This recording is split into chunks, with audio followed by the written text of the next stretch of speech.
Hello everybody, welcome to my channel. And if you're new at this, please give me a subscription. This is my channel. This is Drive with Matt. So you just go to YouTube and search Drive with Matt and you'll find me. Today I want to talk to you about something interesting. So you go to NGI. So NGI is it's CDNGI, the National Geospatial Information Office. It's part of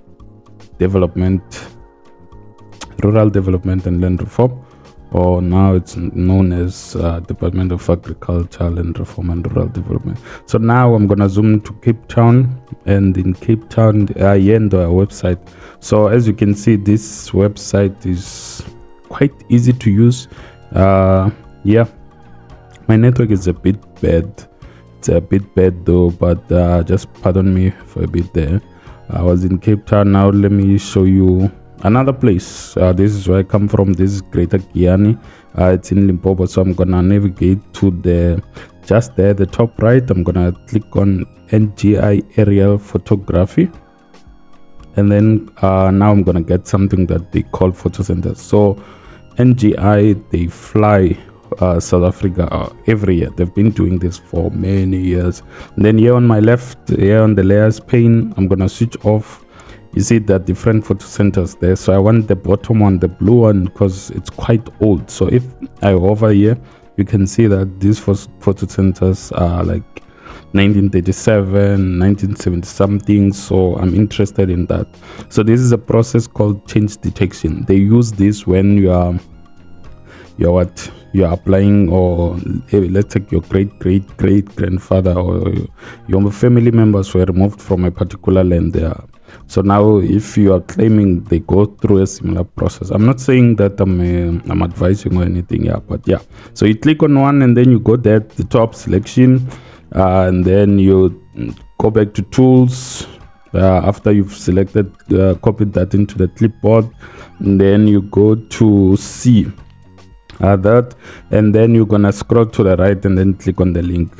Sorry, my network is just a bit slow, but then so this is the image for Guyana back in 1937.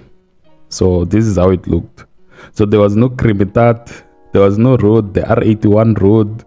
This is basically how Guyana used to look, and back then when they were flying. So you see, let's just cram that curve. It goes up and down, and then you're gonna go open your Google Earth. And then in your Google Earth, sorry, I'm gonna speak a bit faster so that because this video is just 10 minutes long. So yeah, here my Google Earth was a bit acting up, and it's crazy, man. Crazy. It was disappointing, but then yeah, I'm gonna sort it out now. Just checking in. Yeah, now it goes. So yeah, Google Earth is just a tool that we use for visualization. So GIS is very cool, guys. Like you can see anywhere, anytime. So yeah, let's zoom back to Guyana. Again, so you start seeing the labels around. You start seeing Siandani Guyana. So you remember this band.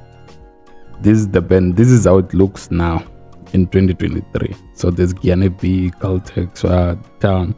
So that's the band. If you can remember, if you see there's a sliver there, or a small strip, a road crossing that. Yeah, so that is Guyana. And then over here where it's populated now, it's Guyana. There was nothing back in 1937. So you can see that. And then you see this was in June of 1937 when the image was captured. So this information helps to show that, okay, look, if there are people who were removed, just in case they were moved so that a road can be built or something. So NGI goes with, they have all these records in their archives. And then yeah, there's a cool feature in Google Earth, sorry, and then you can actually go back in time and check the different images. So this was back in 2003. You can see that you can start seeing the differences. And then back in 1985, the image was not really clear, so Google doesn't really have like the most clear image. So I forgot to switch off the labels here. You see on my left it says borders and labels. Forgot to switch them off. Otherwise, there was probably not no section F or section E and all that. So it was like, yeah, it was clear, man. But yeah, this 2003 I zoomed in, and yeah, let's go back to Cape Town, and then so that it's more relatable. Cape Town, everybody knows about Cape Town.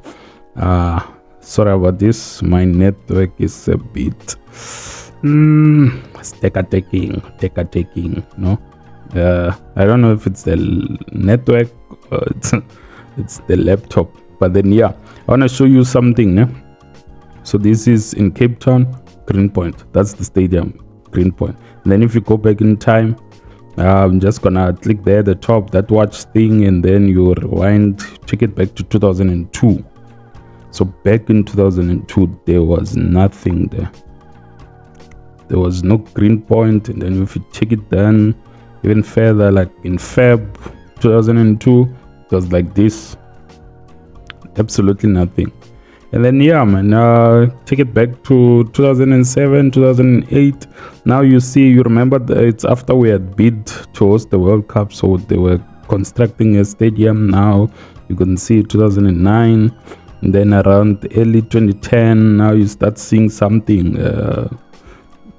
It's close to completion. Yeah, 2009, like late 2010, early. Now it's yeah. Now you start seeing that, okay, there is something there, there's a stadium there. So yeah, this is change detection. It's a cool thing that GIS uses, and this thing, like I said, it helps in land claims. So they can actually see, like, okay, this like back then we used to stay in kraals and whatever, but yeah, and then so when white person, for example, moved in, now you start seeing like the borders are more like defined. It's more squarish. It's no longer like oval shaped and whatever. So they use that data to check, okay, back then maybe 1912, 1920, 1930, okay, there were people staying in this place. It looked like a farm. There were these small houses around, and then as you go like maybe 1945, now you start seeing like, okay, the fence is well defined and all that. Yeah, so that's basically the process. Change detection test, and then all this information you can go into the CDN geospatial portal, man. It's easy to use. You just click on it and then it opens, and then you go to the NGI aerial photography. You check the photo center, you zoom to area of interest, and then yeah, it shows you everything, man. It shows you everything. You just choose what you want to see, and yeah, basically all the data that you want is there. But then I know that sometimes when you zoom in, you won't find this, but trust me, guys, all the information you want is there. But this process, of course, it takes long. It really takes long, because they have to investigate, and you can't just go up there and then all of a sudden you wanna make a claim that your forefathers were removed from a particular piece of land. I may not know like the actual process, so I don't want to assume much. But I'm just showing you some of the cool features that you can use. So yeah, I've zoomed into Tabanchu, somewhere in the Free State, and I'm just basically checking the photo centers. So these blue dots and the green dots, they show you different levels of when the data was captured. So the blue ones like are more older. So you see this one that I selected, it's like 1937. That was the previous one. So now I'm refreshing so that I add the two that I've just selected. So it's 1937 and 1954. And then yeah, I checked. That's the link there, and then yeah, the link, you click on the link. You must remember, click on the link. Then after clicking on the link, why am I saying clinking? After clicking, oh my word, and I've been trying to talk as fast as possible. So you get the image. So this image was captured back then, yeah. So this is one. We did something similar in what's this place, in was photogrammetry. I did photogrammetry as a course, so we did something similar. And then after this, I just want to show you the images back in Cape Town. So this was 1945. If you check 1945, this is how Cape Town looked. And then if you can zoom in there, just look at the two images, and then you can see like that there's a big difference. So we use GIS for one of these cool moments. I'm gonna call it a cool moment, because yeah man, this is really cool. If you don't think it's cool, please subscribe. If you feel like it's cool, please subscribe. And also, if you want me to check a particular place or a particular area, please subscribe. I'm not saying that I'm a consultant or anything, it's just out of interest sake. So I'm gonna be doing videos like this every now and then.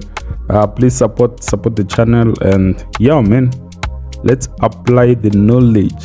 Thank you. Again, I almost forgot my intro. This is your favorite or soon to be favorite struggling YouTuber. You can call me Matt, and I'm out of here. Thank you guys. Remember to subscribe. Remember to subscribe.